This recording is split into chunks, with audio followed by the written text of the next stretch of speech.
سر آپ کو میں اس میں نا فیس بک پہ پڑھتا ہوں، آپ ایسے ایسے پیارے پیاری باتیں لکھتے ہو کہ میں وہ کئی کئی دیر تک پھر سوچتا رہتا ہوں کہ یہ سائیں نے لکھا کیسے، ان کے ذہن میں کیسے آیا. ٹھیک ہے. وہ تاریخ کی کتابوں میں بھی ایسے اقوال نہیں ملتے، ایسی کہانیاں نہیں ملتی جو آپ پتہ نہیں کیسے لکھ دیتے ہیں.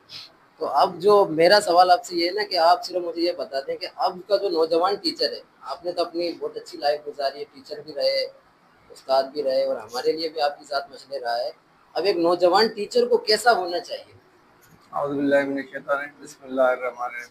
میں صرف اپنی بات ایک لفظ میں مکاؤں گا کہ استاد کو جو ہے نا اپنے شاگرد کو معاشرے کے لیے بہترین انسان بنانا چاہیے. سب سے پہلے اس کو اخلاقیات سکھانی چاہیے، معاشرے میں کس طرح سے لوگوں کے ساتھ برتاؤ کرنا ہے، یہ چیزیں بتانی چاہیے.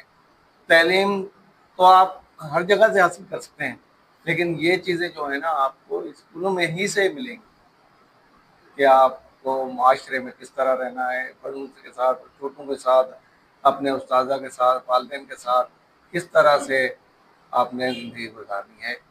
یعنی کہ بندہ معاشرے کے لیے بہترین انسان بن گیا تو اس نے سب کچھ حاصل کر لیا. مہربانی. سر آپ کو میں اس میں نا فیس بک پہ پڑھتا ہوں، آپ ایسے ایسے پیارے پیاری باتیں لکھتے ہو کہ میں وہ کئی کئی دیر تک پھر سوچتا رہتا ہوں کہ یہ سائیں نے لکھا کیسے، ان کے ذہن میں کیسے آیا. ٹھیک ہے.